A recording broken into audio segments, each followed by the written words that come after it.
Well, I think it's the American canon, the American dream that every child has a right to achieve whatever their capacity will allow them to achieve.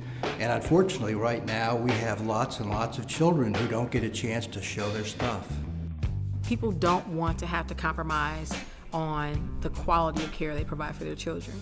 However, their budgetary concerns often put them in that predicament. Missouri just doesn't have a focus on children. I think we spend $600 million on prison and only about $37 million on early childhood and children. That's just ridiculous. It's just not conscionable.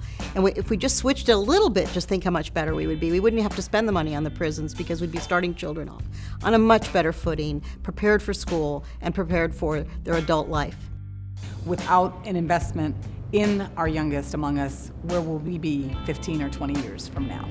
The powerful thing about Amendment 3 is that it creates a special new fund that is dedicated exclusively to early childhood health and education. Voters can be guaranteed that the dollars that are allocated through this programming will go directly towards those uses. What I like best about Amendment 3 is that the little guys aren't left out. I have colleagues who are just working in small centers and isolated spaces, food deserts, children coming from very anxious situations, trauma in their home, and this won't leave those children out. It will make sure that we have an equitable experience for all children in Missouri. More children would have access and that they wouldn't be waiting for our services and other providers' services around the state. It would mean that assessment of children and providing therapeutic services, whether those are mental health services or those are occupational and speech therapy services. It makes sense.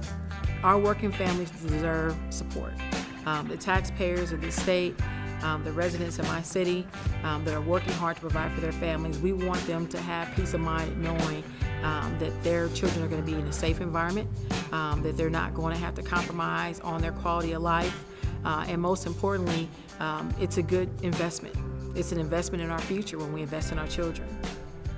This is an opportunity. This is one that I can raise my hand for children, and I can go out and encourage everybody that needs to vote for our children. I always tell everyone education is the key to everything. Everything. If our children have a good education and have opportunity for good paying jobs and a good future, you can't tell me that the majority of them wouldn't prefer that. We don't always agree. But we can all agree to vote yes on Amendment 3. Don't forget to go out and vote for Amendment 3 on November the 8th.